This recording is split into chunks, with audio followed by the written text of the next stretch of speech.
ආයු වැඩේවා නිරෝගී වේවා සුවපත් වේවා ඔබ රට සහ මුළු ලෝකයම. ඔබ රට සහ මුළු ලෝකයම. ලෝකයම සුවපත් තැනක් වීම තමයි මේ මොහොතදී ලෝකවාසීන්ගේ එකම ප්‍රාර්ථනාව විය යුත්තේ. හේතුව ලෝකය බිඳ වැටිලාද කියන හිතන තරමට ලෝකෙන් වාර්තා වෙන පුවත් අපව ප්‍රශ්න කරනවා. ලෝකෙ බිඳ වැටිලා කියලා හිතනවා නම් ලෝකෙ නැවත ගොඩ නගමු. ලෝකෙ බිඳ වැටෙන පළවෙනි අවස්ථාව මේක නෙවෙයි. ජීවිත බිඳ වැටෙන පළවෙනි අවස්ථාව මේක නෙවෙයි. යෝධ මහල් නැහැ කිසිවක් එක දවසින් බැඳුනේ ගඩොලින් ගඩොලක් තබලා සෙමින් සෙමින් බැඳුනේ. අබේවර්ධන බාලසූරිය මහත්මයා ගායනා කරනවානේ. යෝධ මහල් කිසිවක් ඊයේ රෑ නොතිබි අද උදේ පාන්දර වෙද්දි ඉබේ ප්‍රාදුර්භූත වුණා නෙවෙයි. ඉබේ පහළ වුණා නෙවෙයි. ගඩොලින් ගඩොල තියලා තමයි නැගිත්තේ. යෝධ ගොඩනැගිලි. ලෝකයේත් එහෙමයි. රටක් වුණත් බිමටම වැටිලා තියච්ච සමතලා වෙලා තිබෙන මොහොතක වුණත් ගඩොලින් ගඩොල තියලා නැගිටින්න ගොඩනගන්න කාලයක් ගත වෙනවා. එක රැයකින් එහෙම තනන්න බෑ. ඒ නිසා කලබල වී ඉක්මන් කර එහෙම වැඩක් නෑ. යන්නේ කොහේදයි නොමදැන නොයන් ගමන් පුතුනේ කියලා අබේවර්ධන බාලසූරිය මහත්මයා ගායනා කරන ගීතය අද උදේ පාන්දරත් මතක් වුණා. නොමඟ නොයන් පුතේ නුඹට රටක් ඇතේ. පුතේ දුව කියලා කිව්වන් පස්සේ ඒකට වයස් සීමාවක් නෑ. නොමඟ නොයන් පුතේ විල්බර්ට් ඇන්තනි මහත්මයා ගායනා කරන ගීතයද නෑ. අබේවර්ධන බාලසූරිය මහත්මයා ගායනා කරන්නේ ඔය පිළිබඳ මත විවාදයක් උත්තරනවා ඇති වෙමින් යනවා. අපේ මේ ඉයර්පීස් එකට ඇහෙනවා. කොහොමත් ජෝර්ජ් ලෙස්ලි රණසිංහ මහත්මයා ගායනා කරන්නේ අබේවර්ධන බාලසූරිය මහත්මයා ද විල්බර්ට් ඇන්තනි මහත්මයාද කියන එක අපි හිමින් බලාගමුකෝ. කොහොම වුණත් කතාව එකයිනේ. ඒ තමයි නොය යන්නේ කොහේදයි නොමදැන නොයන් ගමන් පුතුනේ ගඩොලින් ගඩොලක් තබලා එක පියවර තබල තමයි රටක් ලෝකයක් ගොඩනගෙන ජීවිතයක් ගොඩනගෙන්නේ. එහෙමයි. හේතුව ලෝකෙ බිඳ වැටලා කියන්න මෙන්න මේකයි. අද දවසට වාර්තා වෙන රෝගීන් සංඛ්‍යාව ආසාදිතයන් සංඛ්‍යාව ලෝකේ 19 කෝටි 66 ලක්ෂ 27464ක්. 19 කෝටි 66 ලක්ෂ 27464ක්. 42 ලක්ෂ 2571ක් මියදිලා. ලෝකේ ඊයේ දවසට වාර්තා වෙන අලුත් රෝගීන් සංඛ්‍යාව සැලකුවොත් 6,43,210ක් අලුතින් රෝගීන් වාර්තා වෙනවා ආසාදිතයන්. ඒ අතරේ ඇමරිකා එක්සත් ජනපදයේ වැඩි වෙලා තියෙන ආසාදිතයන් දෛනික වාර්තා වෙන ප්‍රමාණය 78370ක්. ඉන්දියාවේ 43211ක්. ආසියානු කලාපයේ ඉන්දුනීසියාව නරක පුවත් මවන තැනක් බවට පත් වෙනවා. ඒ වගේම මරණ 9905ක් කී දවසට වාර්තා වෙද්දී ඒ මරණ 9905න් බ්‍රසීලියෙන් තමයි වැඩිපුර මරණ වාර්තා වෙන්නේ. ඒ 1366ක්. ඉන්දියාවේ මරණ 641ක්. හැබැයි ඉන්දියාවේ මේ වෙනකොට ජනතාවට ඉස්පිරිතාලේ බිල ගෙවා ගන්න බැරි වෙලා තියෙනවා. රෝහල් වල බිල ගෙවා ගන්න අරමුදල් එක් රැස් කරන තැනට ඉන්දියානු ජනතාවපත් වෙලා තියෙනවා. ඒ යමක් කමක් කරගන්න පුළුවන් උදවිය. මහා මඟ වැටෙන ගම්මානවල එහෙම මියදෙන ප්‍රමාණය කොයිතරම්ද කියලා හරියට වාර්තා සංඛ්‍යාලේඛන නැහැ කියලත් ජාත්‍යන්තර මාධ්‍යවල කතා බහට ලක් වෙනවා. ඉන්දුනීසියාවේ තත්ත්වෙත් ඒකයි, ඉරානයේ තත්ත්වය ඒකයි. එහෙම විදි ලංකාවේ කොහොමද? සෞඛ්‍ය ප්‍රවර්ධන කාර්යාංශය යාවත්කාලන කරනවා. ඊයේ දවසේ රෑ 10:07ට ඔවුන්ගේ වෙබ් අඩවිය 3,01,832 දෙනෙක් 3,01,832 දෙනෙක්. ඒ කියන්නේ 3 ලක්ෂ සීමාව ඉක්මවා යනවා ලංකාවෙන් වාර්තා වෙන සමස්ත රෝගීන් සංඛ්‍යාව. ඒ අනුව 2,71,855 දෙනෙක් සුව වෙලා ගෙදර ගිහිල්ලා තියෙනවා කිව්වම 2,71,855 දෙනෙක් සුව වෙලා ගෙදර ගියාම 25,782 දෙනෙක් මේ වෙනකොට රෝහල්ගතව නැත්නම් අතරමැදි ප්‍රතිකාර මධ්‍යස්ථානවල ප්‍රතිකාර ලබනවා. ඊයේ දවසට අලුතෙන් වාර්තා වෙන රෝගීන් 1940ක්. 1000 සීමාව 1500 සීමාව හිටියා. දැන් 1940 සීමාවට යනවා. ඩෙල්ටා ප්‍රභේදයේ ප්‍රතිඵලද මේ කියන ප්‍රශ්නේ තමයි තියෙන්නේ. කොහොමුණත් මරණ සංඛ්‍යාව 4258 දක්වා ඊයේ වෙද්දි ඉහළ ගිහිල්ලා තියෙනවා.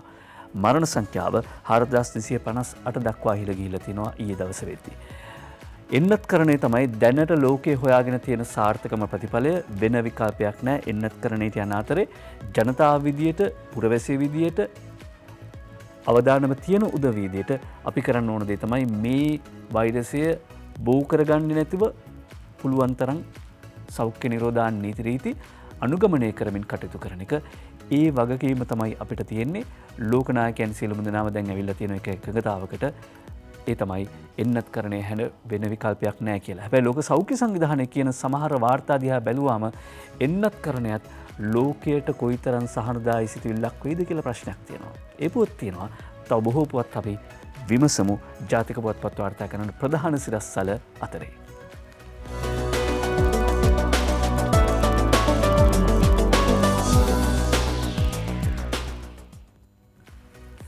විල්බර්ට් ඇන්තනී මහත්මයා ගායනා කරන ගීතයකින් අපි කතාව පටන් ගත්තේ. අබේවර්ධන බාලසූරිය මහත්මයා නෙවෙයි විල්බර්ට් ඇන්තනී මහත්මයා. එතකොට නිවැරදි කරගන්න ලැබෙන පළවෙනි අවස්ථාව නිවැරදි කරගන්න එක හොඳයිනේ. රිෂාඩ් සහ රියාජ් පාස්කු ප්‍රහාරකයන්ට සහන දුන් හැටි නීතිපති හෙළි කරයි කියලා අද මව්බිම් පුවත්පතේ ප්‍රධාන සිරස්තලය කමල් මහේන්ද්‍ර වීරරත්න වාර්තා කරනවා. පාස්කුරිදා මරාගෙන මෙරෙන බෝම්බ ප්‍රහාර මාලාව සම්බන්ධයෙන් ප්‍රශ්න කිරීම සඳහා අත්අඩංගුවටගෙන රැඳවුම් බහරේ රමාගෙන සිටින සමගි ජනබලවේගයේ පාර්ලිමේන්තු මන්ත්‍රී රිෂාඩ් බදූදීන් සහ ඔහුගේ සොහොයුරු රියාජ් බදූදීන් ඇමති බලතල භාවිත කරමින් මරාගෙන මෙරෙන බෝම්බකරුවන්ට අයත් තම කර්මාන්ත ශාලාවකට විශේෂ සහන මිලකට රජයට අයත් තමතුගේ සපයා දී ඇති ආකාරය පොලිස් පරීක්ෂණවලදී අනාවරණ වී ඇතැයි නීතිපතිවරයා ඊයේ ශ්‍රේෂ්ඨාධිකරණයේ හමුවේ සඳහන් කර සිටියා. නීතිපතිවරයා වෙනුවෙන් එතුමා නියෝජනය කරමින් නියෝජ්‍ය සොලිසිටර් ජෙනරාල් මාධව තෙන්නකෝන් මහත්මයා ඒ බව අධිකරණයේ හමුවේ කියා සිටියා. කාර්මික සංවර්ධන මණ්ඩලයේ සතු සියලුම තඹ මෙට්‍රික් टොන් 260ක් අපනයනය කිරීම සඳහා පියවර ගැනීමට අමාත්‍ය මණ්ඩලය කැබිනට් එක ඒ කාලේ තීරණය කරලා තියෙද්දිත් එමතොගෙන් 86%කට වඩා වැඩි ප්‍රමාණයක් බෝම්බකරුගේ කොලෝසල් සමාගමට ඒ කියන්නේ අර වැල්ලම්පිටියේ කුප්‍රකට සමාගමට ලබා දීම මේ පෙත් සමකරුවන් දෙදෙනාම ත්‍රස්ත ක්‍රියාවන් සඳහා ඍජුවම ආධාර අනුබල ලබා දී ඇති බව පැහැදිලිව පෙන්වන සාක්ෂියක් කියලා රජයේ ජ්‍යෙෂ්ඨ අධිනීතිඥවරයා සොලිසිටර් ජෙනරාල් මාධව නියෝජ්‍ය සොලිසිටර් ජෙනරාල් මාධව තෙන්නකෝන් මහත්මයා ඊයේ අධිකරණයේ හමුවේ කියා සිටියා. ඒ කියන්නේ දැන් කරුණු තහවුරු වෙමින් පවතිනවා. කොමිසන් වලින් පළ කරපු කාරණා හෙළවුණු කාරණා වලට එහා ගිහිල්ලා පොලිසිය මේ අපරාධය මේ මහා අපරාධය පිළිබඳ විමර්ශන කටයුතු සිදු කරමින් පවතිනවා. එහි කරුණු දැන් අධිකරණයේ හමුවේ මෙහෙම අනාවරණය වෙමින් පවතිනවා. රිෂාඩ් සහ රියාජ් පාස්කු ප්‍රහාරකයන්ට සහන දුන් හැටි නීතිපති හෙළි කරයි. ඒ අතරේ හරින්ගෙන් පැය 5ක් ප්‍රශ්න කරයි. එමන්ත රන්දුණු වාර්තාකරණය අද දිවයින පුවත්පතේ ප්‍රධාන සිරස්තලය පාස්කු ප්‍රහාරය සම්බන්ධයෙන්මයි තාත්තා මට කිව්වා යන්න එපා කියලා මෙහිම අනතුරක් තියෙනවා කියලා කරපු ප්‍රකාශය සම්බන්ධයෙන් තමයි හරින් ප්‍රනාන්දු මන්ත්‍රීවරයාගෙන් පැය 5ක් ප්‍රශ්න කරන්නේ. සජිත් සහායට CIDට එයි ඔහු සමග අපි ඉන්නවා කියලා විපක්ෂ නායක සජිත් ප්‍රේමදාස මහත්මයා මෙහිදී ප්‍රකාශ කළා කියලා හේමන්ත රන්දුණු සහ අක්‍රිත පෙරේරා දිවයින පුවත්පතේ ප්‍රධාන සිරස්තලය වාර්තා කරනවා. අද පුවත්පතේ ප්‍රධාන සිරස්තලේ වාර්තා කරන්නේ බුද්ධිමාල් රුබේරු මුදල් පනත් කෙටුම් පතේ වගන්ති 7කට සංශෝධන නීතිපති ශ්‍රේෂ්ඨාධිකරණයට දැනුම් දෙයි. රජය විසින් පාර්ලිමේන්තුවට ඉදිරිපත් කර ඇති මුදල් සංශෝධන පනත් කෙටුම් පත සම්මත කරගන්නේ නම් ජනමත විචාරණයකින් සම්මත කරගත යුතු බවට පාර්ශව කිහිපයක් විසින් ඉදිරිපත් කර ඇති පෙත්සම් ඊයේ කඳුළු ලැබුව අවස්ථාවේදී වග උත්තරකරුවන් වෙනුවෙන් පෙනී සිටමින් නීතිපතිවරයා ඒ බව ශ්‍රේෂ්ඨාධිකරණයට දැනුම් දුන් බව අද පුවත්පත වාර්තා කර සිටිද්දී අරුණ පුවත්පතේ ප්‍රධාන සිරස්තලය මෙහෙමයි වාර්තා කරන්නෙත් මෙන්න මෙහෙමයි. බැසිල්ගේ මුදල් පනතට සංශෝධන 7ක්. සරත් ධර්මසේනයි වාර්තා කරන්නේ අවසන් කෙටුම්පත අද ශ්‍රේෂ්ඨාධිකරණයට. මුදල් ඇමතිවරයා පාර්ලිමේන්තුවේ අනුමැතිය සඳහා ඉදිරිපත් කර ඇති මුදල් සංශෝධන පනතේ වගන්ති 7ක් සංශෝධනය කිරීමට නීතිපතිවරයා එකඟතාව පළ කර ඇති බව අද අරුණ පුවත්පත වාර්තා කර සිටිනවා ප්‍රධාන සිරස්තලයේ හැටියට. ඊට පස්සේ අපි යනවා දින මින පුවත්පතේ ප්‍රධාන සිරස්තලයට. ගුරු විදුහල්පතිවරුන් ඉල්ලන වැටුප් දෙන්න නම් කෝටි 6800ක් වැය වෙනවා කියලා ශ්‍රීරාන් රණසිංහ ප්‍රධාන පුවත් සිරස්තලේ වාර්තා කරනවා අද දිනමින පුවත්පතේ. 7%කින් වැඩි කරනවා නම් කෝටි 1000ක් ඕන. රාජ්‍ය සේවක වැටුප් ප්‍රශ්නයක් ඇති වෙන්න පුළුවන්. අනිකුත් රාජ්‍ය සේවකයොත් මේ අනුව ප්‍රශ්න කරන්න පුළුවන්. ඒ නිසා ගුරු සේවය, ගුරු විදුහල්පතිවරු සේවය සංවෘත සේවයක් කළා. විවෘත සේවයක් නෙවෙයි සංවෘත සේවයක් කරන්න රජයේ මේ වෙනුවෙන්ටත් එකඟතාව පළ කරලා තිබෙනවා. වැටුප් විෂමතාව ඉවත් කරන්න ඕනි කියන තැනත් ඉන්නවා. හැබැයි මේ ඒකට වෙලාවද කියන එක තමයි මහාචාර්ය කපිල පෙරේරා මහත්මයා උපුටා දක්වමින් දිනමින පුවත්පත වාර්තා කරන්නේ. ගුරුවරුන් සහ විදුහල්පතිවරුන් දිගින් දිගට ඉල්ලා සිටින පරිදි සුබෝදා වාර්තාවට අනුව වැටුප් වැඩි කිරීම වෙනුවෙන් අලුතින් රුපියල් බිලියන 67.8ක් වැය කිරීමට ආණ්ඩුවට සිදුවන බව අධ්‍යාපන අමාත්‍යාංශ ලේකම් මහාචාර්ය කපිල පෙරේරා මහත්මයා සඳහන් කළායි කියලා දිනමිනු පුවත්පතේ ප්‍රධාන සිරස්තලේ වාර්තා කරනවා. ලංකාදීප පුවත්පතේ ප්‍රධාන සිරස්තලේ බවට පත් වෙන්නේ හරින්ගෙන් පැය 5ක් ප්‍රශ්න කරයි කියන පුවත වාර්තා කරන ඉන්දිකා රාමනායක. හැබැයි ශ්‍රී ලංකා නිදහස් පක්ෂයත් ගුරු සටන එක්කයි කියන පුවත ලංකාදීපය වාර්තා කරනවා. ශාන් විජේලාල් ද සිල්වා ශ්‍රී ලංකා නිදහස් පක්ෂයේ උපසභාපති පාර්ලිමේන්තු මන්ත්‍රී ශාන් විජේලාල් ද සිල්වා මහත්මයා කියනවා ශ්‍රී ලංකා නිදහස් පක්ෂයත් ගුරු සටන එක්ක කියලා. ඒක කරන්දෙනී එම් සුසිල් ප්‍රියන්ත වාර්තා කරනවා ලංකාදීප පුවත්පත. ලංකාදීප පුවත්පත වාර්තා කරන විදිහට ඊයේ පැවතිච්ච මාධ්‍ය සාකච්ඡාවකදී අම්බලන්ගොඩදී තමයි ශාන් විජේලාල් මන්ත්‍රීතුමා කියන්නේ ගුරුවරුන්ගේ සටන සාධාරණයි අපිත් මේ සටනෙක් ඉන්නවා ආණ්ඩුව මේ ප්‍රශ්නේ විසඳන්න ඕනේ. හැබැයි ළමයි ප්‍රාණපේට තියාගන්න එපා කියලත් මන්ත්‍රීවරයා කියනවා. ශ්‍රී ලංකා නිදහස් පක්ෂයත් ගුරු සටන එක්කලු. ගුරු සටන දැඩි කරයි කියලා වාර්තා කරනවා ලංකාදීපයේම රංජන් කස්තුරි රට පුරා විරෝධතා පවත්වනලු. ගුරුවරුන් හා විදුහල්පතිවරුන් ආරම්භ කර ඇති වෘත්තීය සමිති ක්‍රියාමාර්ග තවදුරටත් දැඩි කිරීමට ගුරු සංගම් නායකයෝ ඊයේ තීරණය කළහ කියලා ලංකාදීපය සඳහන් කරද්දී උද්ඝෝෂණ කොරෝනාවට උඩගෙඩ දීමක් කියලා නියෝජ්‍ය සෞඛ්‍ය සේවා අධ්‍යක්ෂ ජෙනරාල්වරයා හේමන්ත හේරත් මහත්මයා කියනවා. උද්ඝෝෂණ කොරෝනාවට උඩගෙඩ දීමක්. ඩෙල්ටා ප්‍රභේදය පැතිරීමේ අවදානම තියෙනවා. ඒ නිසා උද්ඝෝෂණවලදී මීටරේ පරතරය තියාගන්නේ නැහැ. ළඟින් යනවා. බොහෝ පිරිස් එකතු වෙනවා. ඒ නිසා උද්ඝෝෂණ කොරෝනාවට උඩගෙඩ දීමක් කියලා අද වාර්තා කරනවා ලංකාදීප පුවත්පත. ඊයේ පෙරේද මාත් එක්ක කතා කළා මේ විශ්‍රාමික ගුරු මහත්මයෙක්. එතුමා කතා කරලා කියනවා මේ ගුරුවරුන්ගේ උද්ඝෝෂණ දිහා බැලුවම මේ කරන ක්‍රියාමාර්ග දිහා බැලුවම එතුමාට මතක් වෙනවා කියලා 88 ජනතා විමුක්ති පෙරමුණේ භීෂණ කාලේ. එතුමා කියපු කතාව මේකයි.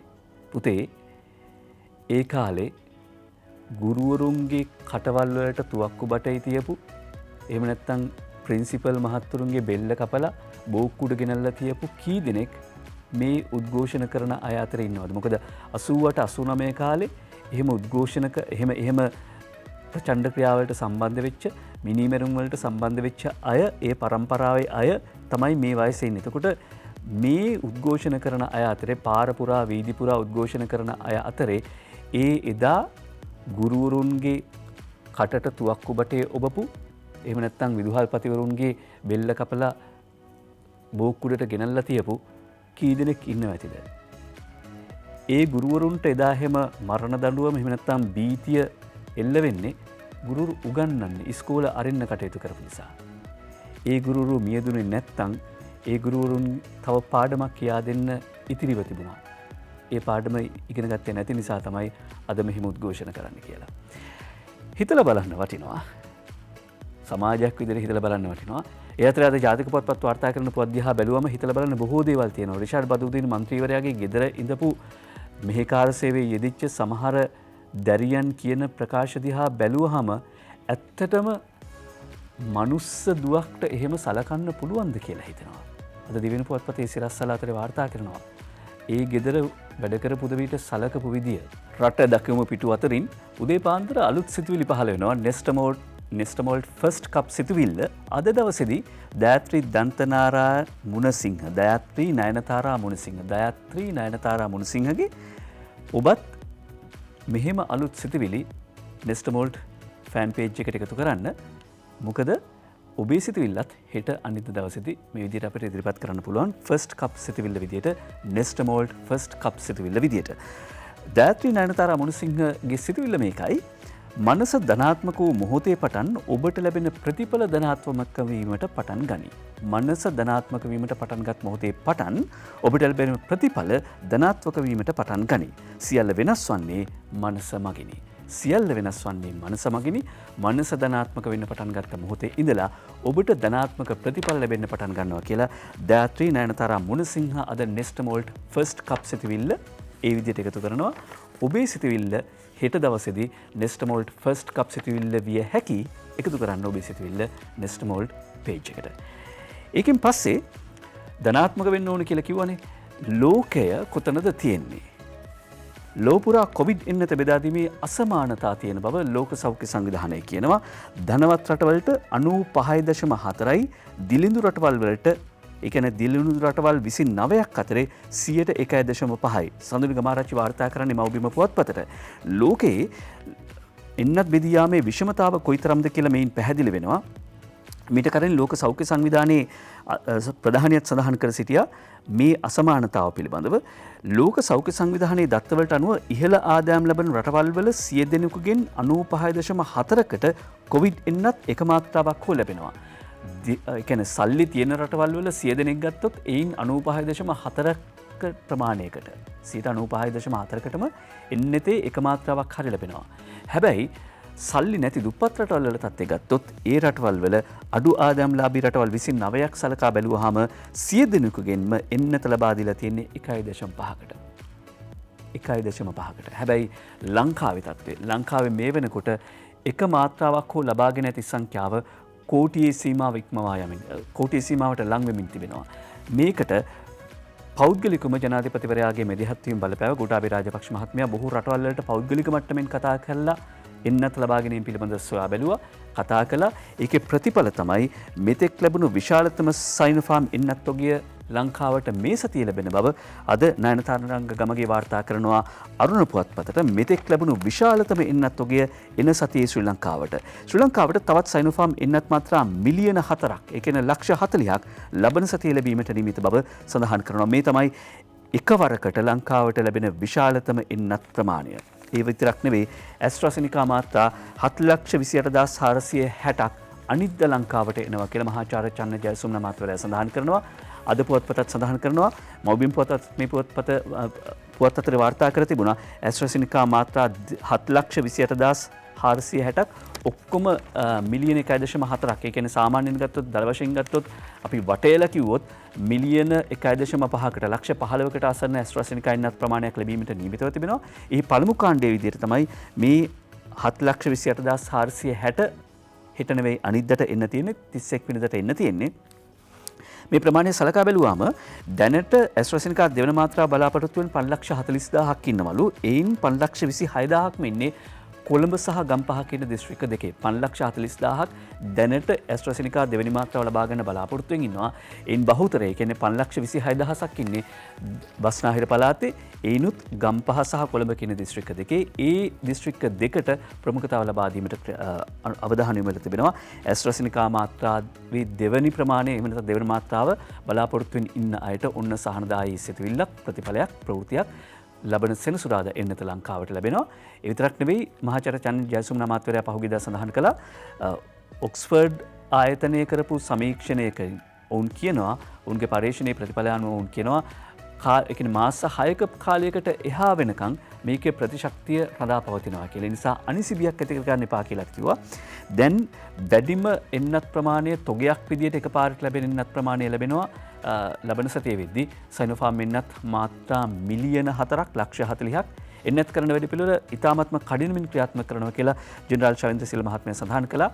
දියත උයන ආදී ස්ථානවල අර වෝකින් ෆැසිලිටි එක එහෙම නැත්නම් ඇවිදගෙන ගිහිල්ලා එන්නත් ලබා ගැනීමේ කටයුතු ඒ ක්‍රියාමාර්ගයක සිද්ධ වෙනවා. ඒ වගේම යුද හමුදා රෝහලේදී ෆයිසර් එන්නත් ලබා දෙනවා විදේශ රැකියාවලට යන්න ඉන්න ඔබට සහ විදේශවල අධ්‍යාපන ලබන්න නියමිතව ඉන්නවා නම් ඔබට ෆයිසර් එන්නත් ලබා දෙනවා යුද හමුදා රෝහලේදී. යුද හමුදා රෝහලේදී ඒ එන්නත් ලබා දෙනවා. ඒ වගේම ඔබ එන්නතක් ලබාගෙන නැත්නම් විශේෂයෙන් බස්නාහිර පළාතේ පුද්ගලයන්ට අවුරුදු 30ට වඩා වැඩි පුද්ගලයන්ට කියන්නේ එන්නත ඔබට එන්නත ලබා ගන්න පහසුම ස්ථානයට ගිහිල්ලා ලබාගෙන ළඟම තියෙන ස්ථානයට ගිහිල්ලා ලබා ගන්න ජෙනරාල් ශවේන්ද්‍ර සිල් මහත්මයා සඳහන් කර සිටියා. එතකොට ලෝකේ එහෙම එන්නත් බෙදී යාමේ විෂමතාවක් තියදී ලෝකේ සාමාන්‍යයෙන් දියුණු වන රටවල් වල එහෙම නැත්නම් දිලිඳු රටවල් වල තත්ත්වය 100කින් එක්කෙනෙක්ට 1.5කට තමයි එන්නත ලැබෙන්නේ. හැබැයි ලංකාවේ එන්නත් කරන වැඩ පිළිවෙල කොතනද තියෙන්නේ කියන කාරණාව පැහැදිලි වෙනවා.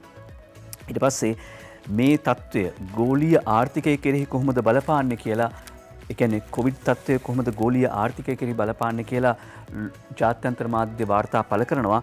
සහන් වික්‍රමගේ වාර්තාවක් අද අරුණ පුවත්පත වාර්තා කරනවා. ගෝලීය ආර්ථික තත්ත්වය 2022 දී තවත් පහළ යන බව මූල්‍ය අරමුදලෙන් අනාවකි. ජාත්‍යන්තර මූල්‍ය අරමුදල ගෝලීය ආර්ථිකය පිළිබඳව නිකුත් කර ඇති අලුත්ම වාර්තාවකට අනුව මේ වසරට සාපේක්ෂව ලබන වසරේදී ගෝලීය ආර්ථික වර්ධනයෙහි අඩාල වීමක් සිදු වනු ඇති. ඒ වාර්තාව දක්වා ඇති ආකාරයට මේ වසර තුල ගෝලීය ආර්ථික වර්ධනය 6%යි. මේ අවුරුද්දේ කියන්නේ 2021 දී 6%යි.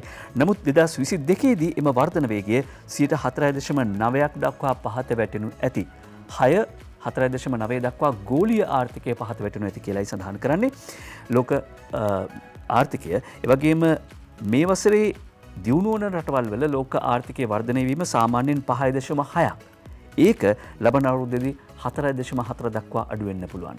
ඒ කියන්නේ උද්ඝෝෂණ සටන් වැඩි පඩි ඉල්ලා කරන සටන්වලදී නැවත වතාවක් හිතන්න වෙන කාරණාවක් මේක ලෝක අර්බුදයක්.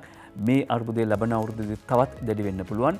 ඒ නිසා තමයි එන්නත පුළුවන් තරම් ලබා දීලා රට විවෘත කරලා ආර්ථික කටයුතු කඩිනමින් ආරම්භ කරන එකේ වැදගත්කම දැනෙන්නේ.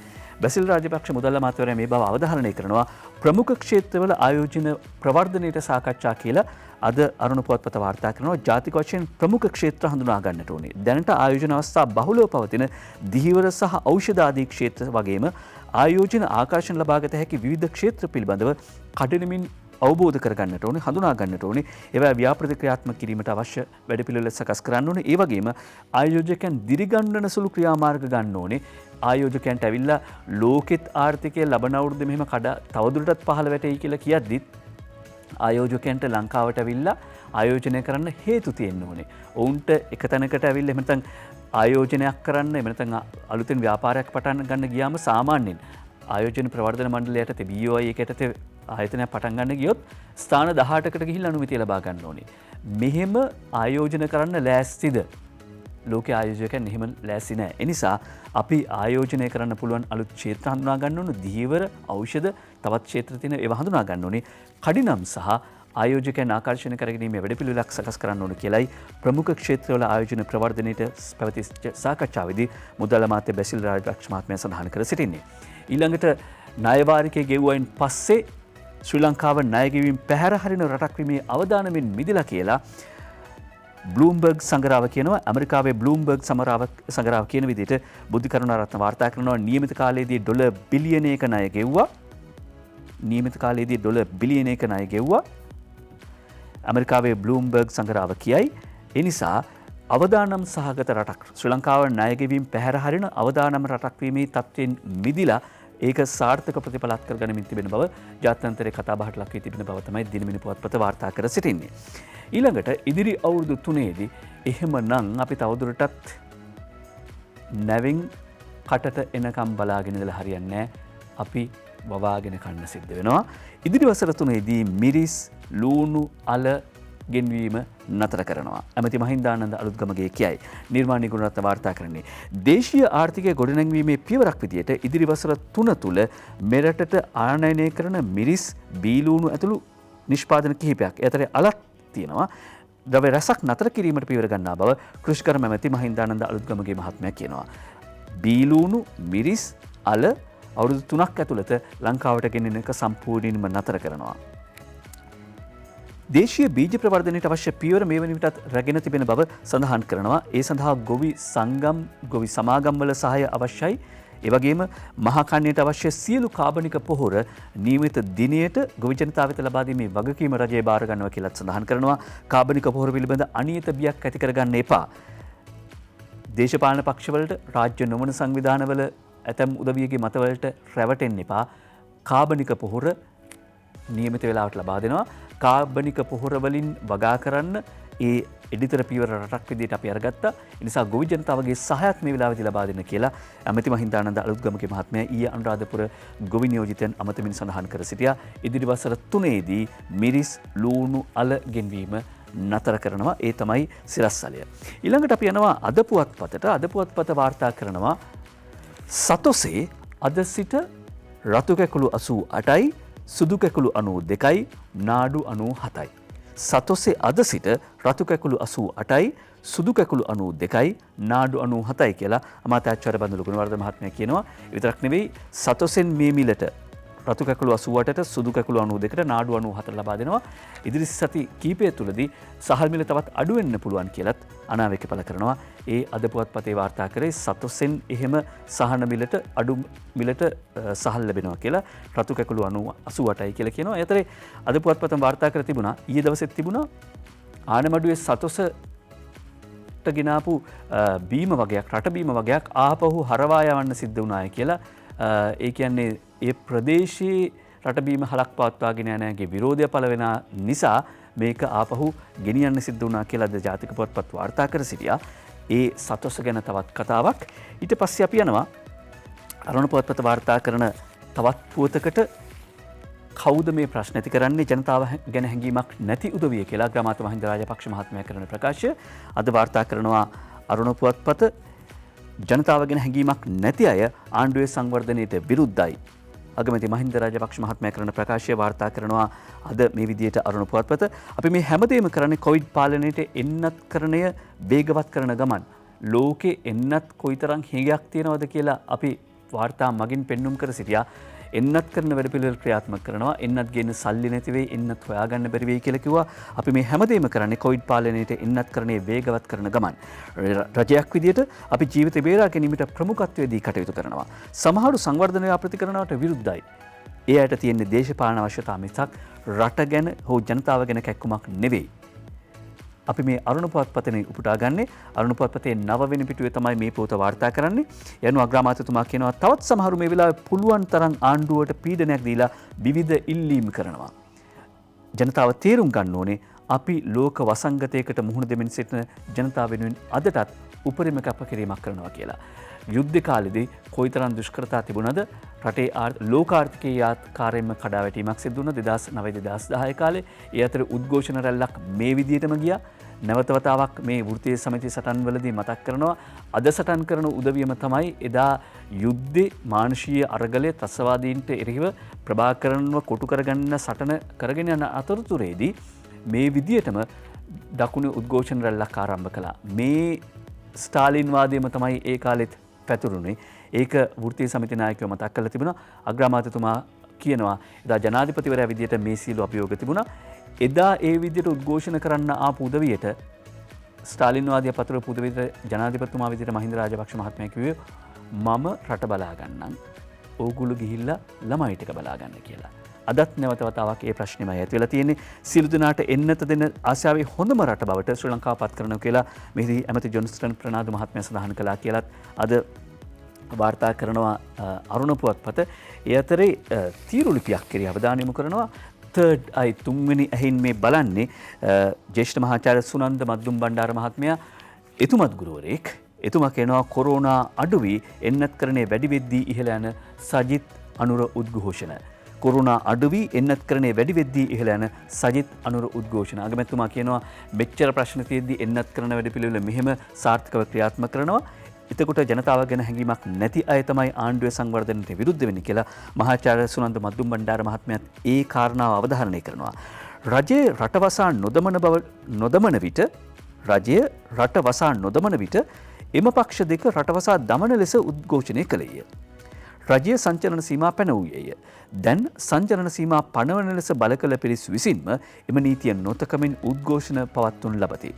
රජයේ එන්නත්කරණයේ සම්පූර්ණ කර කොරුණා මර්ධනය සඳහා නිශ්චිත වැඩපිළිවෙලක් ඉදිරිපත් කරද්දී මේ පක්ෂ දෙක කොරුණා තවදුරටත් ව්‍යාප්ත කරමින් මහජනතාව මරණය වෙත දක්වාගෙන යාමට උත්සාහ කරයි. මේ පක්ෂ දෙකටම ජනතාවට මුහුණ දී සිටින තත්ත්වය හෝ ජනතාවගේ හදගැස්ම හඳුනා ගැනීමට හැකි වී නැත කියලා මහාචාර්ය සුනන්ද මද්දුම් බණ්ඩාර මහත්මයා තර්ඩ් අයි තුන්වෙනි ඇහෙන් බලලා කරන සටහනේදී තීරු ලිපියේදී සඳහන් කර සිටිනවා. ඊට පස්සේ දරුවෝ මැණික් වගේ රැක ගන්න ඕනේ කියලා කතාවක් තියෙනවානේ. දරුවෝ මැණික් වගේ රැක ගන්න ඕනේ කියන කතාවත් එක්කම මේ දවස්වල මැණික ගැන කතාවක් තියෙනවානේ. අඟලේ අඟලේ මෙහි මිනි කැට ඇත මැවි කියලා කියනවානේ.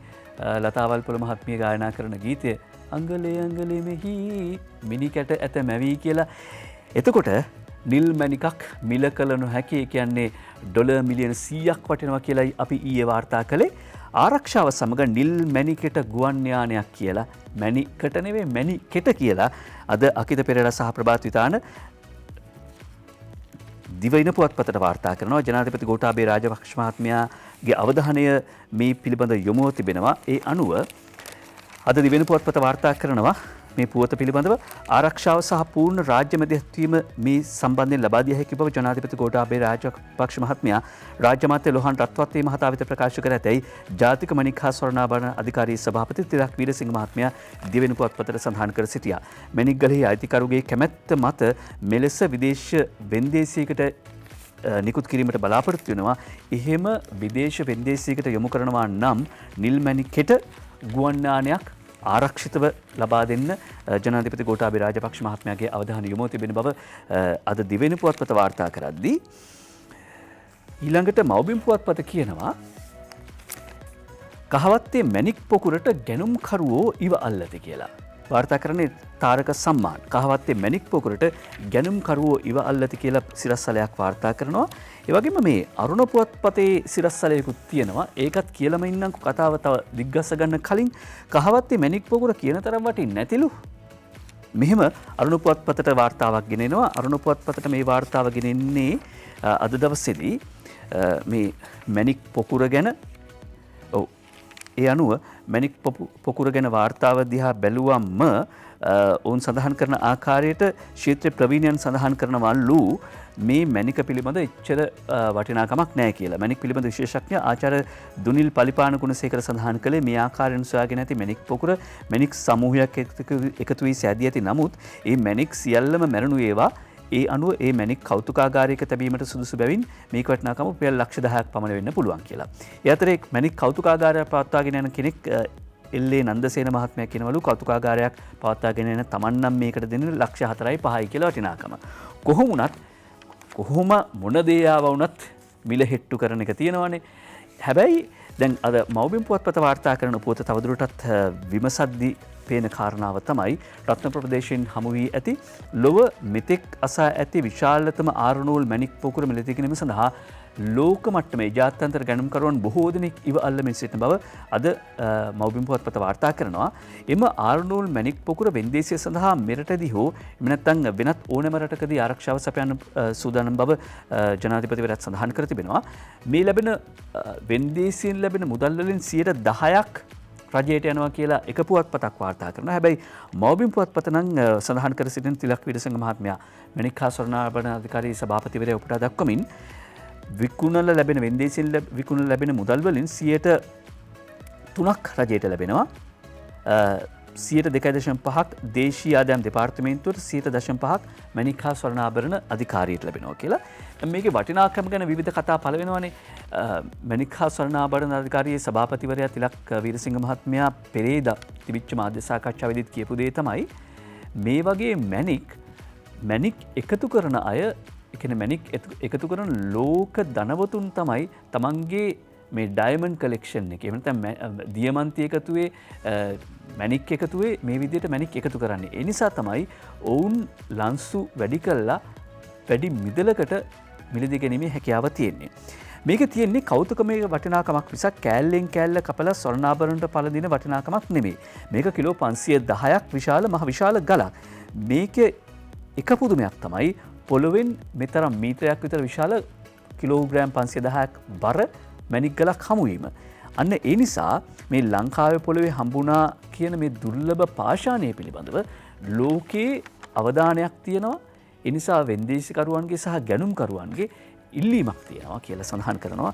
ඒ අනුව තමයි අර මිල සටහන් වෙන්නේ කියලා කියනවා. කොහොමුණත් මේක ගැන කතා පළ වෙනවා.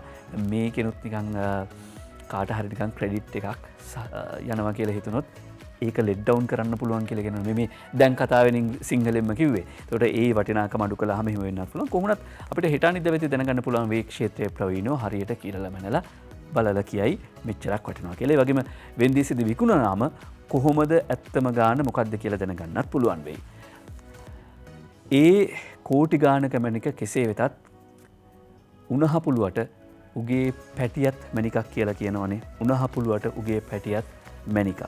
දුප්පත්කම් තියෙනවා තමයි නූගත්කම් තියෙනවා තමයි දුප්පත්කමයි නූගත්කමයි දෙක එකට එන්නේ කියලා කතාවක් තියෙනවා. දරුවෝගේ වටිනාකම සමහරලාට නොදැන වෙන්න පුළුවන් දෙමව්පියන්ට. ඒ කියන්නේ එක දරුවෙක් පාකර හැරලා බිලිදීලා අනිත් දරුවෝ ටික බේර ගන්නවා එහෙම කියලා හිතෙන්නත් පුළුවන්. ඒ කිසි එකක් සාධාරණීකරණය කරන්න පුළුවන් කමක් නැහැ. විශේෂයෙන්ම මෙන්න මේ සිදුවීම් සාධාරණීකරණය කරන්න පුළුවන්ද? මියගිය ශාල්නීගේ දේහය නැවත හෙට ගොඩ ගන්නවා කියලා හේමන්ත රන්දුන් නෝමන් පලිහවඩන සමන්කමගේ දිවෙනට වාර්තා කරනවා. සිරුර හෙට ගොඩ ගැනේ රිෂාඩ්ගේ නිවසේ දසවද දුන් හැටි දැරියක් හෙළි කරයි බලන්න. නෝන අපේ මුහුණ ටොයිලට් එකේ ඔබා ජරා වතුරෙන් නාවනවා. හේමන්ත රන්දුන් වාර්තා කරන්නේ අද දිවයින පුවත්පතට. මේ කතාව අපි කියන්නේ මේ දේශපාලන කතාවක් විදියට නෙවෙයි. මේක මිනිස්කම සහ නොමිනිස්කම පිළිබඳ ප්‍රශ්නයක්. බදූදීන් ඇමතිතුමාගේ ගෙදර ටොයිලට් එක හරියට හේදුවේ නැති වුණාම නෝන අපේ මූණ කොමන්ට් එකේ ඔබලා ඒ ජරා වතුරෙන් නාවනයා. ඉඳුල් පිඟන් හරියට හේදුවේ නැහැ කියලා පිඟන් වලින් ගහලා ඉඳුල් වතුර මූණට හලනවා යයි හිටපු ඇමතිවරයාගේ නිවසේ මෙහෙකාර සේවයේ යෙදී සිටියේදී විවිධ ක්‍රූර හිංසාවන්ට ලක් වූ තවත් දැරියක් පොලිස් ප්‍රශ්න කිරීම හමුවේ හඬා වැටෙමින් සඳහන් කළා කියලා හේමන්ත රන්තුණු වාර්තා කරනවා. පොලිස් විමර්ශන වලින් හෙළිවී ඇති අන්දමට මෙහෙකාර සේවයට පැමිණ සිටින තරුණයන්ගේ දෙදෙනෙකු මීට ඉහතදී අභිරහස් අන්දමින් මිය ගොස් තිබුණා. මින් එක් තරුණියක් බම්බලපිටියේදී දුම්රියට පැන සියදිවි හානි කරගත් අතර අනෙක් තරුණිය හදිසියෙම රෝගාබාධයන්ට ලක්වීමෙන් මිය ගොස් ඇති බව හෙළිදරව් වෙනවා. නෝන අපේ මුහුණ ටොයිලට් එකේ ඔබ ජරා වතුරෙන් නාවනවා කියලා කියනවා. මෙහෙමයි සලකලා තියෙන්නේ. ඒ විතරක් නෙවෙයි අද දිනමින පුවත්පතත් වාර්තා කරනවා මුල් පිටුවේ තවත් පුවතක් උපුටා ගන්න සූදානම් දිනමින පුවත්පත මේ කාරණාවට අදාළවම පුවතක් මේ වාර්තා කරන පුවත් විසිරලා තියෙනවා. දැන් පත්තරේ හොයාගන්න මෙහෙම දිගෑදෙන්න ඕන එකේ මේ වගේ පුවත් හොයාගන්න කොයිතරම් දිගෑදෙනවද මාධ්‍ය වාර්තාකරුවන් ප්‍රාදේශීය වාර්තාකරුවන් කොයිතරම් දුර දිගෑදිලද පුවත් හොයාගන්න කියලා හිතාගන්න පුළුවන්නේ. බදූදීන් බිරියගේ සොහොයුරෙකු තවත් දූෂණ සිද්ධියකට වසර 15ක් හිරේ ගිහින් කියලා තවත් අනාවරණයක් කරනවා. එතකොට අධිකරණය මේ ගැන මොන වගේ තීන්දුවක් දෙයිද? පොලිස් විමර්ශන කොහොම සිද්ධ වෙයිද කියලා අපිට හෙට අනිද්දා වෙද්දි දැනගන්න පුළුවන් වෙයි. රඳවා තබාගෙන ප්‍රශ්න කිරීම කරනවා. රිෂාඩ් බදූදීන් මන්ත්‍රීවරයාගේ බිරිඳ මාමා ඒ වගේම මස්සිනා. එතකොට මේ කළ කම්ද පළ දෙන්න කියලා හිතනවා නෝන අපේ මුහුණ ටොයිලට් එකේ ඔබ ජරා වතුරෙන් නාවනවා කියලා කිව්වම කාටද මෙහෙම කරන්න පුළුවන් මිනිස් දුවකට මෙහෙම කරන්න පුළුවන්ද කියන ප්‍රශ්නය තමයි මතුවෙන්නේ. හැබැයි ඒත් එක්කම මේ පිළිබඳව දේශපාලන ක්ෂේත්‍රයේ කතාබහට ලක් වෙනවා. දේශපාලන ක්ෂේත්‍රයේ වෙන කතාබහ දේශපාලනිකම නැහැ. ඒක සමාජ වටිනාකමකුත් තියෙනවා. අරුණ පුවත්පතට අවධානය යොමු කරනවා. අරුණ පුවත්පතට අවධානය යොමු කළාම සජිත් ප්‍රේමදාස විපක්ෂ නායකතුමා කියනවා රිෂාඩ්ගේ පක්ෂය සමග සන්ධාන නැහැ කියලා. නයනතරංග ගමගේ වාර්තා කරන්නේ ආණ්ඩුව සමග එක්ව කටයුතු කරන රිෂාඩ් බදූදීන් මන්ත්‍රීවරයාගේ දේශපාලන පක්ෂය ඒ කියන්නේ සමස්ත ලංකා මහජන කොංග්‍රසයේ සමග ඉදිරියේදී සන්ධානගත වීමට සූදානම් නොමැති බව විපක්ෂ නායක සජිත් ප්‍රේමදාස මහත්මයා සඳහන් කරනවා. රිෂාඩ්ගේ පක්ෂය සමග ඉදිරියේදී සන්ධානගත වීමට අපේක්ෂාවක් නැහැ කියලා විපක්ෂ නායකතුමා කියනවා. හැබැයි පාර්ලිමේන්තු මන්ත්‍රී මොහමඩ් මුසම්මිල් මහත්මයා කරන චෝදනාව නිමල කොඩිතොක්කු වාර්තා කරනවා අද ලංකාදීපයට දැරියගේ මරණයට සජිත්ලාත් සමහර සංවිධානත් ඉන්නේ පතෝල වගේ. රිෂාඩ් බදූදීන් කියන්නේ හිටපු ප්‍රබල අමාත්‍යවරයෙක්. ඒ වගේම සමගි ජනබලවේගයේ පාර්ශවයේ ප්‍රබලයෙක්. ඔහු එහි නිල නොලත් භාණ්ඩාගාරික විදියට සියලු වියහිදම් දරනවා. ඒ නිසා මේ සිදුවීම සම්බන්ධයෙන් සමගි ජනබලවේගයේ කටයුතු කරන්නේ පතෝල න්‍යායෙන්. අනිත් ඒවට බොහෝව දැඩිව විරෝධය පළ කරන මේ අය දැරිවියගේ මරණය සම්බන්ධයෙන් පතෝල න්‍යායක් අනුගමනය කිරීම පිළිබඳ අප පුදුම වන්නේ නැහැ කියලා මොහොමඩ් මුසම්මිල් මන්ත්‍රීවරයා හෙළිදරව් කරනවා. නිල නොවන භාණ්ඩාගාරික සමගි ජනබලවේගයේ රිෂාඩ් බදූදීන් හිටපු මන්ත්‍රීවරයා කියලා සඳහන් කරනවා. ඒ වගේම සමාජ මාධ්‍යත් සමාජයේ කතාබහක් ඇති වෙනවා. මෙතරම් සමාජ විරෝධී ක්‍රියාවන් සිදු කරනවා නම් මේ මන්ත්‍රීවරයාගේ මන්ත්‍රී ධූරය පිළිබඳ ඇයි පාර්ලිමේන්තුව නිහඬව ඉන්නේ? ඇයි පාර්ලිමේන්තුව ඔහු පාර්ලිමේන්තුවෙන් නිරපාහැරීමේ යෝජනාවක් නොගෙනන්නේ කියලා සමාජයේ කතාබහක් ලක් වෙනවා. ඒ අතරේ මොහොමඩ් මුසල්මින් මන්ත්‍රීවරයා තවත් කාරණාවක් අවධානයට ලක් කරනවා. ඒ තමයි ලංකාවේ හමුදාව අඩු කරන්න කියා කට්ටියක් මේ අතර කියනවා. ජනාධිපතිවරණයේදී ලංකාවේ ඡන්ද 7800ක් ගත්ත කුරුටුගාමී දේශපාලන ව්‍යාපාරය. ඒතුමගේ වචනය. කුරුටුගාමී දේශපාලන ව්‍යාපාරය ලංකාවෙන් හමුදාව අඩු කරන්න ඕනේ මහජන මුදල් වලින් මෙච්චර හමුදාවක් නඩත්තු කරන්න ඕනේ නැහැ කියලා කියනවා. හමුදාව කියලා කියන්නේ යුද්ධයකට පමණක් නෙවෙයි ඕනෑම ආපදාවකට සූදානම් වෙච්ච මහා පුහුණුවක් ලද ජන කණ්ඩායමක්. මේ ව්‍යසනය යලි යලි ව්‍යාප්ත වෙන්න පුළුවන් කියලා රුසියාව වගේ ලෝකේ ප්‍රබල රටවල් පවා කියනවා. ඒ නිසා හමුදාව සතු පිරිස් බලය උපරිමයෙන් යොදාගෙන මේ වසංගත තත්ත්වයට ආපදා තත්ත්වයට මුහුණ දෙන්න අපි අවශ්‍යයි. ඒ නිසා ලෝකේ රුසියාව වගේ රටවල් වලින් නිදසුන් අරගෙන මන්ත්‍රීවරයා කියනවා හමුදාවක් කියලා කියන්නේ යුද්ධයකට පමණක් සීමා වෙච්ච පිරිසක් නෙවෙයි. මහා මනා පුහුණුවක් ලැබපු මනා විනයක් සහිත මහා මිනිස් බලකායක්. එතකොට මේ මහා මිනිස් බලකාය අවශ්‍ය වෙන්නේ ලෝකීය විවිධාකාරයෙන් මුහුණ දෙන අභියෝගාත්මක අවස්ථාන්වලදී. ඒවා ත්‍රස්තවාදය වෙන්න පුළුවන්. එහෙම නැත්නම් ආරක්ෂාව පිළිබඳ ප්‍රශ්නයක් වෙන්න පුළුවන්. ආරක්ෂාව කිව්වම ඒක පාරිසරික උපද්‍රව වලින්ද එහෙම නැත්නම් මේ වගේ ස්වාභාවික ව්‍යසනයන්ගෙන්ද වසංගත වගේ ඒ සියලු දේකදී මේ මනා ශික්ෂණයක් ලද මනා පුහුණුවක් ලද ශ්‍රම බලකාය අවශ්‍යයි. ඒක නැවතවතාවක් අපි දැක්ක මේ මන්ත්‍රීවරයා කියන කාරණාව අපි දැක්ක මුල් දවස්වල එන්නත් කරන වැඩපිළිවෙල ක්‍රියාත්මක වෙද්දී දවසට මාත්‍රා 2000යි 3000යි. හැබැයි ජෙනරාල් චවින්ද්‍ර සිල්ව මහත්මයා මේ පත්තර මේන්තුවේදීම සඳහන් කර සිටියා ජනාධිපතිතුමා උපදෙස් ලබා දෙනවා සයිනෝෆාර්ම් එන්නත් මිලියන 2ක් විතර ආපු ගමන් සෞඛ්‍ය සේවකයෝ වැඩ වර්ජනයක් පටන් ගන්නවා හිටි ගමන් එන්නත් ඇවිල්ලා තියෙනවා ජනතාව එන්නත් ගන්න බලාපොරොත්තු වෙමින් ඉන්නවා. පැය කිහිපයක් ඇතුළත දියත වුණ වගේ ස්ථානවල එන්නත් කරන වැඩපිළිවෙල ක්‍රියාත්මක කළා. අද වෙනකොට ලක්ෂ 4 ඉක්මවා දෛනිකව එන්නත් ලබා දීමේ වැඩපිළිවෙලක් ක්‍රියාත්මක වෙන්නේ. සෞඛ්‍ය අංශයේ උපදෙස් ඒ දායකත්වය එක්ක ත්‍රිවිධ හමුදා මේකට මැදිහත් වෙච්ච නිසා ඒ නිසා තමයි ලංකාවේ හමුදා අඩු කරන්න කියා කියන කට්ටිය පිළිබඳ නැවත වතාවක් ප්‍රශ්න කරන්න උද්ඝෝෂණ කරන කට්ටිය පිළිබඳව විශ්වවිද්‍යාල ආචාර්යවරුන් පිළිබඳව ප්‍රශ්න කරන්න ඕනි කියන කාරණාව මුසාමිල් මන්ත්‍රීවරයා කියන්නේ. පුවත් අතරේ වාර්තා වෙනවා දැන් ළමයි පිළිබඳවනේ අපි මේ කතා කරමින් හිටියේ ළමා මෙහෙකරුවන් සිටි බවට කී තැන් 30ක් පරීක්ෂා කළත් කිසිවෙකුත් නැහැ කියලා ජ්‍යෙෂ්ඨ නියෝජ්‍ය පොලිස්පති නීතිඥ අජිත් රෝහණ මහත්මයා සඳහන් කරනවා. ඉන්දික හේවා විතරණ මේ වාර්තාව ගෙනෙන්නේ ළමා මෙහෙකරුවන් සිටින බවට තොරතුරු ලැබී තිබූ කොල්ලුපිටිය හා මෝදර පොලිස් වසම් තුළ පිහිටි ස්ථාන 30ක් පරීක්ෂාවට ලක් කළ බවත් එහෙත් අදාළ ස්ථානවල ළමා මෙහෙකරුවන් නොසිටි බවත් පොලිස් මාධ්‍ය ප්‍රකාශක ජ්‍යෙෂ්ඨ නියෝජ්‍ය පොලිස්පති නීතිඥ අජිත් රෝහණ මහත්මයා සඳහන් කළා. අදාළ ස්ථානවල සිටි පිරිස්වල උපැන්න සහතික ඇතුළු ලේඛන පරීක්ෂා කිරීමෙන් පස්සේ ඒ බව තහවුරු කරගත්ත කියලත් ජ්‍යෙෂ්ඨ නියෝජ්‍ය පොලිස්පතිතුමා සඳහන් කරනවා. අපරාධ විෂයත් අපරාධ දිසාවක් තියෙන එතුමා යටතේ. ඒ නිසා තමයි මේ පරීක්ෂණ කටයුතු සිදු වෙන්නේ. දැන් මේ ශාලිනීගේ සිද්ධිය නිසා ශාලිනී මිනිවලින් ගොඩේන නිසා අර අවුරුදු 15 දැරියගේ සිද්ධිය පස්වලින් වහන්න දෙන්න බෑ. ඒ නිසා අපි එතුමාට මතක් කරනවා මේ පිළිබඳවත් අපි අවධානයෙන් ඉන්නේ කියලා. ඒ දරුවන් මුදලට විකිණීම පිළිබඳව. ඒ අතර අද දිවෙන පුවත්පතේ තවත් පුවතක් වාර්තා වෙනවා. ඒ තමයි හේමන්ත රන්දුණු BTK ජායල අතිරේක වාර්තාකරු සඳහන් කරනවා හෙළුව එළියට දානවා කියලා කප්පම්ගත් දෙදෙනෙක් දැලේ. හෙළුව එළියට දානවා කියා කප්පම්ගත් දෙදෙනෙක් දැලේ. ආයි මේක ගැන වැඩි විස්තර කියන්න ඕනේ. හඳුනාගෙන තියෙන්නේ WhatsApp හරහා. දැන් මේ විදිහ සිද්ධි වැඩි වාර්තා වෙනවා. ඒ වාර්තා වෙන්න හේතුව තමයි මේ සිද්ධීන් මූලිකවම හෙළිදරව් කිරීමක් සිද්ධ වුණා. මේ තත්ත්වයක් එක්කම ඒ කියන්නේ මේ වර්තමානයේ තියෙන සංචලන සීමා පැනවීම වැඩියෙන් සමාජ මාධ්‍ය භාවිත කිරීමේ තත්ත්වයනුත් එක්ක මේ වගේ අපරාධ වෙන්න තියෙන ඉඩකඩ වැඩි. අපේ යෝජන වෙන්න තියෙන ඉඩකඩ වැඩි.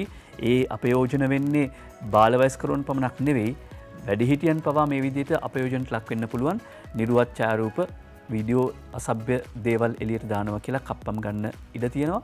ඒ නිසා ඒ පිළිබඳ දැනුවත් වීම වැදගත්. ඒක ප්‍රතිඵල විදියට තමයි මේ විදියට පුවත්පත්වල වැඩිපුරම පුවත්පල වෙන්නේ. දරුවන් තමයි වැඩිපුර ප්‍රවේශම් කරගන්න ඕනේ. මොන වගේ කාරණාවලින්ද දරුවන් වැඩිපුර ප්‍රවේශම් කරගන්න ඕනේ? අද අරුණ පුවත්පත කියනවා දරුවන් නිදන්න පැය භාගයකට කලින් වුවත් පරිගණකයෙන් ඈත් කර තබන්න කියලා වරුණ පෙරමුණ වාර්තා කර සිටින්නේ. ජෝන් කොතලාවල ආරක්ෂක විශ්වවිද්‍යාලයේ ජ්‍යෙෂ්ඨ කථිකාචාර්ය මනෝවෛද්‍ය විශේෂඥ ටීනා සොලමන්ස් මහත්මිය සඳහන් කරන්නේ අඩුතරමින් දරුවෝ නිදාගන්න පැය භාගයකට කලින්වත් පරිගණකය කියලා මෙතෙන්දී අදහස් කරන්නේ මේ ඩිජිටල් ඩිවයිසස් එහෙම නැත්නම් මේ ඩිජිටල් උපාංග මෙවලම් සමහරට ජංගම දුරකථන වෙන්න පුළුවන් මේ සියල්ලෙන් ඈත් කර තබන්න ඒක දරුවන්ගේ මානසික ආතතියට අහිතකර අන්දමින් බලපානවා මානසික ආතතිය කිරි බලපානවා ඒ නිසා අඩුතරමින් දරුවන්ට කියන්න නිදාගන්න පැය භාගයකට කලින් ඔය ෆෝන් ඒවා පැත්තක තියන්න ඊට පස්සේ ලැප්ටොප් ඒවයින් ඈත් වෙන්න කියලා දරුවන් පැය භාගයකට කලින්වත් පරිගණක තිර වලින් ඈත් කර තබන්න. ඒ පොතෙන් පස්සේ අපි අවධානය යොමු කරනවා කෝච්චියේ තෙල් අතුරුදන් වීම සිවීමට විශේෂ කමිටුවක් කියලා අරුණ පුවත්පත වාර්තා කරනවා F අස්ලම්ගේ මේ වාර්තාව කොළොන්නාවේ සිට ගාල්ලබලා ධාවනී වූ ඉන්ධන ප්‍රවාහන දුම්රියේ ඉන්ධන ලිටර් 13000ක් අතුරුදන් වීම සම්බන්ධයෙන් තමයි මේ හෙළිදරව් ඊයේ දවසේ සිද්ධ වුණේ. ඊයේ දවසේ ඒ හෙළිදරව්වෙන් පස්සේ අපි අද වාර්තා කරන්නේ කෝච්චියේ තෙල් අතුරුදන් වීම සෙවීමට විශේෂඥ කමිටුවක් කියලා. ඒ අතරේ ජනමාධ්‍ය මාත්‍ය කෙහෙලි රඹුකල්ල මහත්මයා කරන ප්‍රකාශයක් දරුවන්ගේ අධ්‍යාපනයට සියලු විද්‍යුත් හා මුද්‍රිත මාධ්‍ය වලින් වැඩි ඉඩක් දෙන්න අර විශේෂඥ මනෝවෛද්‍යවරිය සඳහන් කරන කාරණාවත් සඳහන් කළා. ඒ තමයි දරුවෝ ඩිජිටල් උපකරණ එක්ක ගත කරන කාලය වැඩි.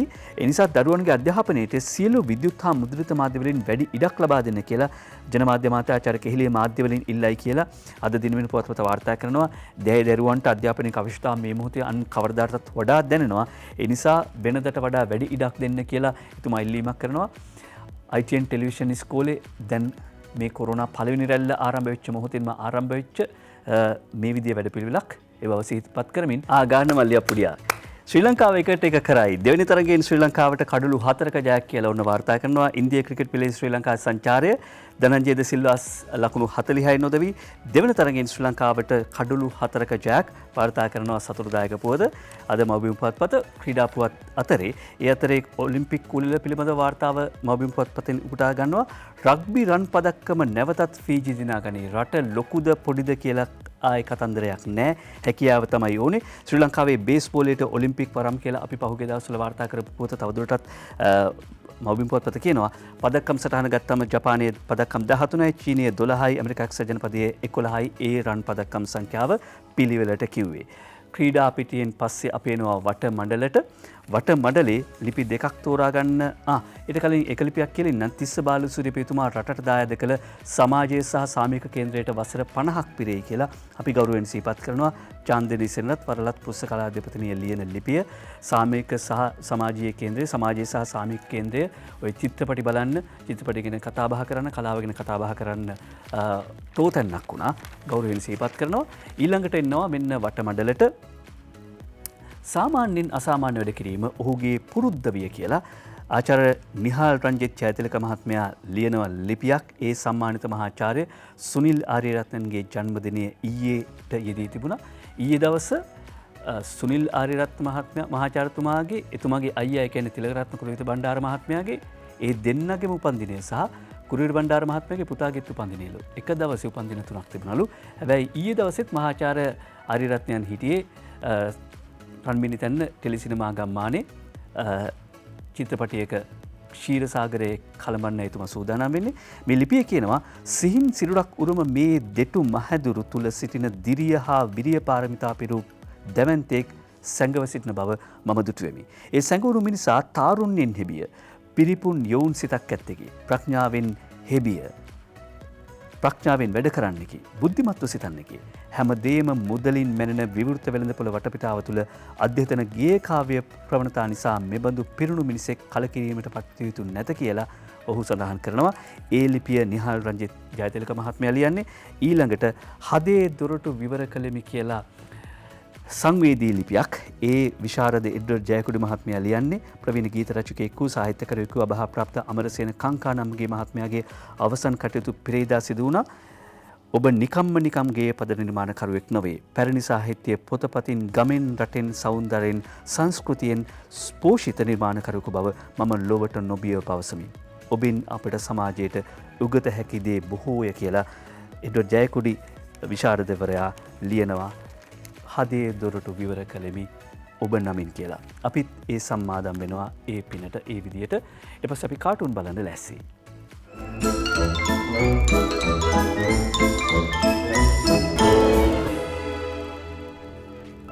කාටුන් වල ඉස්සෙල්ලම තියෙන්නේ ඔලිම්පික් තරගයක්. MD වීරරත්න නිර්මාණය කරන විදිහට MD මේ දවස්වල බර ඉසිලීමේ තරගයට ලෑස්ති වෙනවා. අපිත් බර උසුලනවා. හැබැයි අපිට හම්බ වෙන්නේ ඔලිම්පික් පදක්කම් නෙවෙයි. බර ඉසිලීමේ ඔලිම්පික් වාර්තා අලුත් වෙයි. අපේ වාර්තාත් අලුත් වුණා. බඩු මිලට බදු බර එකතු වෙලා අනික් පැත්තෙන් රාජ්‍ය ආයතන පාඩු ලබනවා. ඉතින් බදු මිලට බඩු මිල එකතු වෙලා බර ඉසිලීමේ ඔලිම්පික් වාර්තා අලුත් වෙද්දි බලන්නකෝ MDට මොකද වෙන්නේ කියලා රෙද්ද පල්ලේ පොඩ්ඩක් බලන්නකෝ. දැක්කද? දැන් ඉතින් මේවට කවුද උත්තර දෙන්න ඕනේ? මුදල් ඇමතුමාද? මුදල් ඇමතුමාත් මේ දවස්වල බොක්සින් ක්‍රීඩාවෙ නිරත වෙනවලු, පුහුණුවක ඉන්නවලු. ගෑස් එකට ගහනවා. ගෑස් එකට ගහන්නේ බලන්න කවුද පාවිච්චි කරන්න කියලා. බන්දු ඇමතුමා පාවිච්චි කරලා ගෑස් එකට පාර දෙනවා මුදල් ඇමතුමා කියලා. ඕන්න උදේ විමලසිරිට හිතෙනවා දෙවෙනි පුවත්පත බලද්දී. දැන් උදේට හිතෙන්නේ මේ මොහොතේදී මුදල් ඇමතුමා බැසිල් ඇමතුමා හරියට නිකන් බොක්සින් පුහුණු වෙන ක්‍රීඩකෙක් වගේ කියලා. හැබැයි දාසට පේන්නේ වෙදපප්ප වගේ. වෙදපප්පා කාල් ගානවා බෙහෙත් හැලිය 2022 අයවැය කියන බෙහෙත් හැලිය කාල් ගානවා බෙහෙත කොහොම වේද බලන්න වෙන්නේ බෙහෙත ආවයින් පස්සේ. ඒ අතරේ හසන්ත විජේනායක නම් කියන්නේ ලෝක බැංකුවත් නිකන් මවිත බලන් ඉන්නවා කෙකර ගාලා පුංචි කිකිලි දාපු බිත්තරේ ඩොලර් බිලියන එක වාරකයක් ගෙවුවා ණය වාරිකය විශාලයි. එහෙම කියද්දි දාස අඳින සුවාරිස් රනිල් වික්‍රමසිංහ මහත්මයා අර ලොකු පොකුණ තියෙනවා පොහොට්ටු පොකුණ ඒකේ මාළු බාන්න නැතුව සජබ පොකුණෙන් බානවා මාළු කියලා. ඒ අතරේ තව මිනිත්තුවයි තියෙන්නේ. රංචගොඩ ළමයාගේ කවි දෙක කියමු. බව්වව් හඬක් හැසුනෙන් රූපවාහිනියේ බැලුවේ එදෙස දැනගනු රිසියෙන් කවුද? වෙල්ලස්සේ ජනතාව වූවෙන් පැන්නූ අප්පච්චි මලා ඒ වෙන අයෙක් නොවෙයි. අම්ම පැහැබෑවට සජබය මෙපමණටම බංකුලොත් වෙලා දූ මෙවැනි අයව මාධ්‍ය සාකච්ඡාවලටත් කැඳවා ආසන සංවිධායක තනතුරු සමග. එහෙම කියද්දි අපි දවසේ පද 4 නිම කරමු. විදුර අබේනායකගේ දවසේ පද 4 ලොකුම මැණික් පොකුරක් මේ රටේය එනමුත් කොවිඩ් පොකුරුම රට වටේය ඒ බව ඉව බව නැති වූ නොතුන් රට මරු කටේය නොසිතුව පොකුරු තව නෙත ගැටේය නොසිතුව පොකුරු තව නෙත ගැටෙන්න පුළුවන්. ඒ නිසා උද්ඝෝෂණ වලට යන අයට කියන්න ගෙදර ඉන්න පරිස්සමෙන් කියලා. උද්ඝෝෂණ තවත් දෙඩ වෙයි කියලා කියනවනේ. පරිස්සමෙන් ඉඳමු. මුහුණු ආවරණ පළඳගනිමු. ඔබට නිරුපද්‍රිත දවසක් ප්‍රාර්ථනා කරනවා. අපි වෙනද පුරුද්දෙන්ම මුහුණු ආවරණ පැළඳගෙන විරාමය තබනවා.